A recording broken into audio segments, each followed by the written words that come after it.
called Charles Cheval.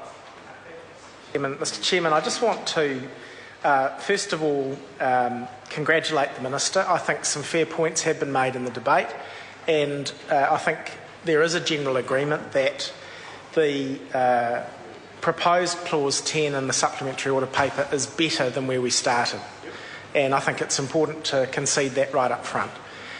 Labor voted against the bill at first reading for the particular reason that specifically we said in the first reading debate, sir, that we had real concerns about the purpose clause. It was absolutely inadequate for the sort of exercise that this bill is designed to deal with. And so the Minister has gone some way to try to remedy that, and I want to express and put on record appreciation for it, as have previous speakers in the debate.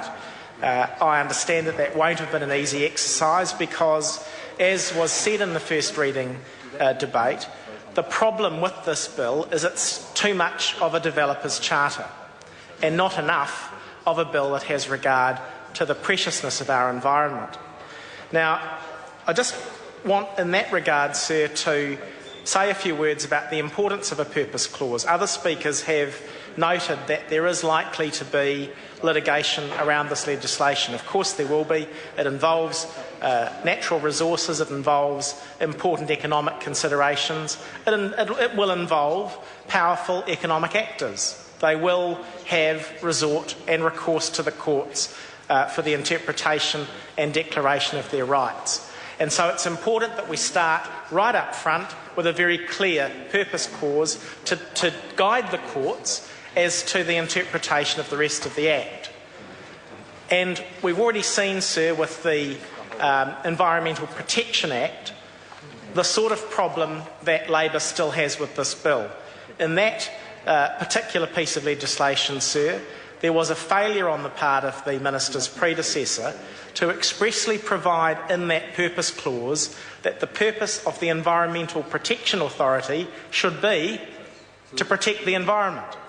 And the major defect of that bill, that Act as it now is, continues to be that there is no express requirement that its sections be interpreted with that prime obligation in mind. And I think we need to think quite carefully, sir, about what we're doing here as a committee, because the public are entitled, I think, to look at legislation and to expect the contents of legislation to at least bear some relationship to its title. Well, clearly in the case of the Environmental Protection Act, that is a case where this Parliament, under this government, failed. I don't want to see Parliament fail to do that again in respect of the Exclusive Economic Zone and Continental Shelf Environmental Effects Bill. And the reason, sir, that I say we still are failing, notwithstanding the fact that the Minister has, I accept, gone some way to try to take into account opposition concerns, is the issue that was raised by previous speakers, the problem of inconsistency with our international obligations. And we can pretend as much as we like in this committee that we've been advised that it is consistent. We can say that black and blue. But any reading of the treaty and then any reading of the clauses that are now reproduced in the proposed purpose clause shows that there is still a major inconsistency. The Minister shakes her head. I hope she gets up and addresses this point, and I hope that when she does so, she actually has a copy of the treaty provisions in front of her. Because the basic problem we still have here is the failure to incorporate in the legislation and in the purpose clause the fundamental part of the treaty obligation, which is about preserving and protecting the marine environment. It's not about promoting the sustainable management of the natural resources of the EEZ and the continental shelf. It is about preserving and protecting.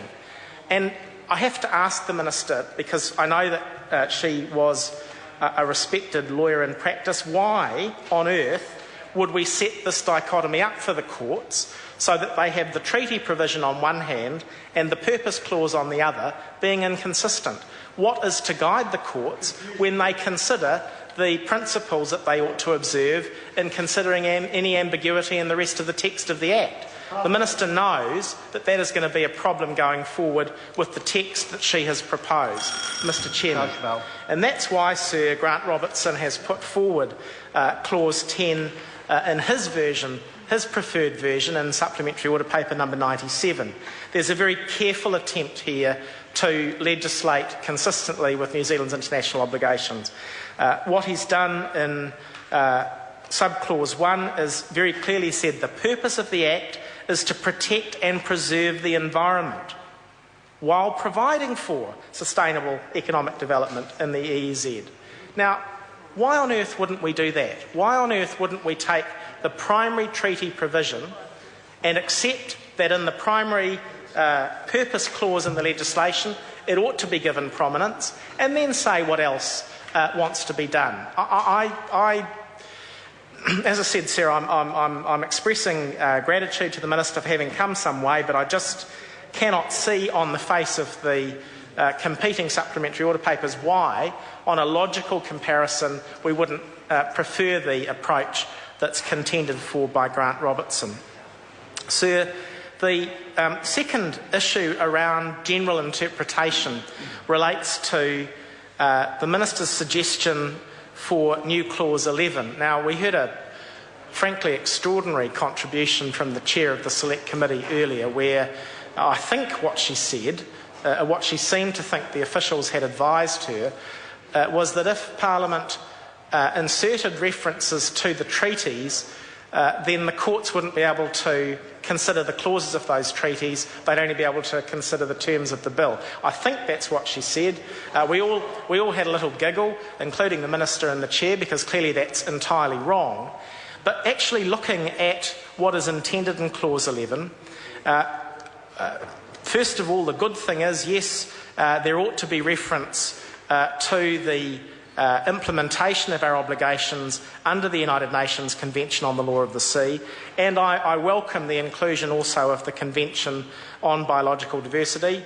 That was a good move, a good suggestion from the committee, and it's great to see the Minister taking it up. But what does this mean? This Act continues or enables the implementation of New Zealand's obligations. I mean, which is it? When the court looks at this provision, if, God forbid, it is actually enacted, then what's the court to make of it? Oh, goodness me, I wonder whether this provision is intended to continue an obligation to which we've already accepted an international obligation, or are we now enabling that obligation? Well, surely if we've signed the treaty, we accept that we're a party to it. And it's not a question of enabling or continuing, it's actually being clear in the text of the statute which it is. And I do really hope that the Minister will clarify that point for the committee. I see she's just asked one of the officials a question. I hope it's about that. So the final point that I just wanted to make in this call relates to another part, another clause in Part 1 that will be influenced by the Minister's supplementary order paper. That's Clause 17A. Now, this deals with planned petroleum activities and essentially declares that they can continue.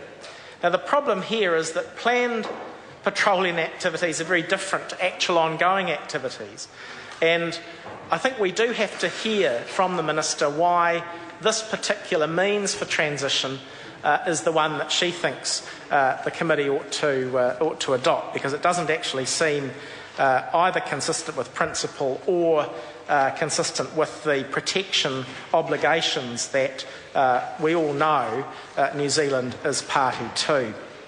So just a word about process, again, without detracting from my earlier comments praising the Minister for being willing to come some way from the extremism that we saw from Dr Smith in the original draft of this bill, which was simply a developer's charter for the exclusive economic zone and continental shelf. But we do have a process issue that can't be ignored.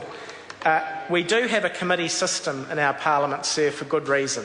And I've sat on this committee. I sat on it this morning for an hour or two, and it's a good committee. It does its level best to make legislation before it better.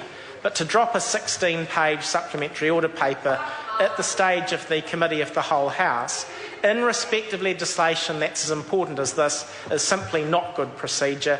I think the Minister should refer it back to the Select Committee, sir. The Honourable Amy Adams. Thank you, Mr Chair. I do want to take a call just to